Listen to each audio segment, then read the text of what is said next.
જી તો આજે સેન્સેક્સની weekly expiry હતી ને આજના દિવસે પણ બજારમાં ફરી એક વખત આપણને ઉપરના સ્તરેથી દબાણ આવતું જોવા મળ્યું છે। જો આજે ફરી પાછો નિફ્ટી આપણને એક નેગેટિવ શરૂઆત થતી જોવા મળી, ત્યારબાદ 23,300ની ઉપર પણ ગયો, પરંતુ દિવસના ઉચ્ચતમ સ્તરેથી ઘટાડો આવ્યો અને નિફ્ટી અને સેન્સેક્સ બંને 5% ઘટાડા સાથે બંધ થયા છે। વેલ નિફ્ટી બેંકની અંદર તમને ફ્લેટ ટુ પોઝિટિવ કારોબાર જોવા મળ્યો, પરંતુ અહીંયા પણ ફરી એક વખત 55,500ની ઉપર જવાના પ્રયાસ થયા હતા, જે આજના દિવસમાં નિષ્ફળ રહ્યા અને દિવસના અંતે આમ તો પોઝિટિવ ક્લોઝિંગ નિફ્ટી બેંકની અંદર આવ્યું છે। બીજી તરફ મિડ કેપ અને સ્મોલ કેપ જોશો તો બ્રોડર માર્કેટની અંદર જે વેચવાલી આવતી જોવા મળી એને પગલે અહીંયા તમને ઘટાડો આવતો જોવા મળ્યો, 1% જેટલો મિડ કેપ અને લગભગ 0.5%થી થોડો વધારે સ્મોલ કેપ આપણને ઘટીને બંધ થયો છે। હવે આજે પણ મોટાભાગના સેક્ટર તમને ઘટાડા તરફી કારોબાર દર્શાવી રહ્યા હતા, જેમાં જો ડિફેન્સ કાઉન્ટરમાં મોટી વેચવાલી રહી, આઈટી કાઉન્ટર નીચે રહ્યા, આ ઉપરાંત પીએસયુ બેંક, સરકારી કંપનીઓ અહીંયા પણ તમને વેચવાલી જોવા મળી છે। એકમાત્ર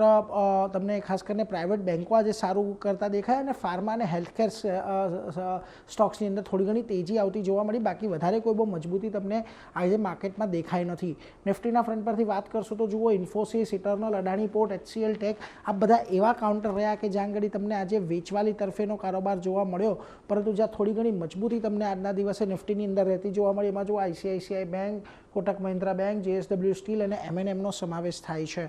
મિડકેપના ફ્રન્ટ પરથી જે આજના દિવસે મોટી વેચવાલી તમને જોવા મળી, એમાં જુઓ પેટીએમનું કાઉન્ટર હતું, આ ઉપરાંત ટ્યુબ ઇન્વેસ્ટમેન્ટ, એસઆરએફ, યુપીએલ જેવા કાઉન્ટરમાં આજે ખાસી એવી વેચવાલી રહી, પરંતુ જ્યાં તમને તેજી જોવા મળી એમાં જુઓ વોડા આઈડિયા, આઈઆરસીટીસી, એમસીએક્સ અને લ્યુપિનનો સમાવેશ થાય છે। હવે છેલ્લા 2-4 દિવસથી આપણે નીચેમાં 23,070નું લેવલ જે છે એને જાળવી રાખ્યું છે, આજે પણ ત્યાં જ સપોર્ટ લઈને બજાર ઉપર ગયું છે, પરંતુ કોઈ બહુ મોટી તેજી અહીંયાથી આવી નથી, એટલે હવે 23,420ની ઉપર જો કાલે આપણે જઈએ તો જ એક મોટી તેજી આવી શકે છે, નહીં તો એક કન્સોલિડેશન જે ચાલી રહ્યું છે બજારમાં છેલ્લા 4 દિવસથી એ જ આવતીકાલે પણ યથાવત રહે એવી અપેક્ષા અત્યારે તો છે।